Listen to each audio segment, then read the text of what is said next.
जाधव मंडीचे सर्व पदाधिकारी, जाधव मंडीचे सर्व फळ विक्रेते, भाजी विक्रेते, हे सर्व त्यांचे या ठिकाणी उपस्थित सर्व एमआयएमचे सर्व पदाधिकारी, सर्वांना माझा जय भीम, नमस्कार, अस्सलाम वालेकुम.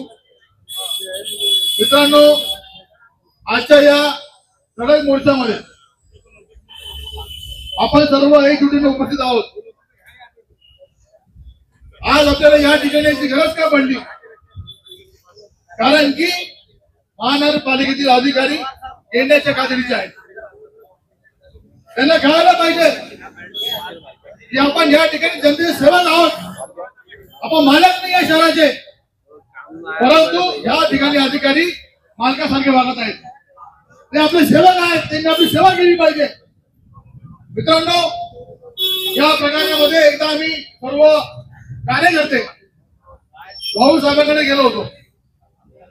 त्या ठिकाणी गेलो असताना त्यांनी आम्हाला सगळं सांगितलं, आम्हाला नोटीस द्यायची बाकी आहे. परंतु नाशिक सिटी साहेब त्यांना म्हणाले की आम्ही तुम्हाला निवेदन देऊन 1 महिना झाला, परंतु तुम्ही अजून नोटीस दिली नाही. ते म्हणे की आतापर्यंत आमच्या तुमचं निवेदन आलं नाही. तर आम्ही ते निवेदन चौकशी केली तर ते निवेदन अक्षरशः बाजूला ठेवलेलं होतं. ते पुढे प्रकाशाने आलेलं सुद्धा नव्हतं. पण नंतर पुन्हा आम्ही एकदा भाऊ साहेबांकडे गेलो आणि त्या ठिकाणी त्यांच्यावर नोटीस काढून घेतली. आम्ही त्यांना म्हणलं की तुम्ही ती नोटीस काढली आहे तर तुम्ही त्यांना सांगा की जोपर्यंत नोटीस आहे तोपर्यंत तुमचं म्हणणं मानत नाही, तोपर्यंत तुम्ही काम थांबायला पाहिजे. पण त्या सुद्धा त्या ठिकाणी तयार नव्हतं ते घरा सुद्धा. नंतर त्यांनी लास्टला 260ची नोटीस काढली आणि त्याला सांगितलं की तुम्ही काम थांबवलं पाहिजे. परंतु आतापर्यंत बाजार समितीच्या लोकांनी तिथे जे बाजीगर आहेत बाजार समितीचे सचिव असतील, सभापती कोणी असतील, त्यांनी आतापर्यंत काम थांबवलेलं नाही. मित्रांनो, म्हणजे लक्षात घ्या, या ठिकाणी महानगरपालिकेचे कर्मचारी असतील, अधिकारी असतील, बाजार समितीचे कर्मचारी अधिकारी असतील, हे मित्रांनो एक बिराल लोक आहेत. हे दोघं एकच आहेत. या दोघांवरती कारवाई या ठिकाणी झाली पाहिजे. एका ठिकाणी महानगरपालिकेचे प्रशासक म्हणतात की जा आणि ते कारवाई करा, ती तोडा, परंतु अधिकारी तिथे जात नाही. आमच्या समोर 2 वेळेस मनपा आयुक्तांना सांगितले, आदेश दिले होते की तुम्ही एकदा कारवाई करा, परंतु कारवाई आतापर्यंत झालेली नाहीये. म्हणजे लक्षात ठेवा, या भ्रष्टाचारामध्ये खूप मोठे मोठे हात यांच्या मागे आहेत. हे हात आम्हाला तोडायचे. मित्रांनो, लक्षात घ्या, हे आपल्याला तोडायचे. कारण की आपल्या या ठिकाणी आपली जी मागणी आहे ही आपली सत्याची मागणी आहे, आपली सत्याची बाजू आहे. आमच्या मित्रांनी सांगितलं या ठिकाणी घंटा बांधला पाहिजे. घंटा इथं बांधायचं नाही, घंटा डोक्यात त्याला मारायची वेळ आली आपली आहे. मित्रांनो, लक्षात घ्या, आता घंटा बांधून करायचं नाहीये, घंटा डोक्यात आपल्याला मारायचं आहे.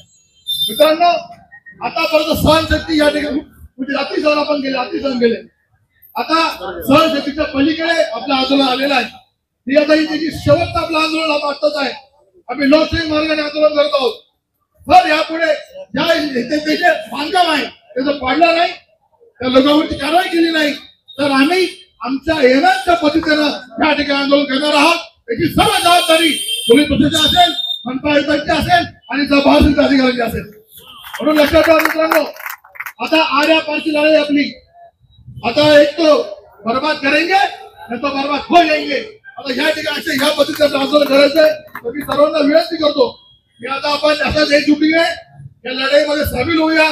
आमचे ज्या ठिकाणी आमचे जे पदाधिकारी आहेत पक्षाचे, नाशिर भाई असतील, अतुल भाई असतील, आमच्या या ठिकाणी जेवढे पदाधिकारी आमचे पूर्ण नगरसेवक असतील, त्या ठिकाणी जाधव मंडीच्या सोबत एकजुटीने एक जण आम्ही सर्व उभा आहोत आणि शेवटपर्यंत आम्ही तुमच्या पाठीशी राहू.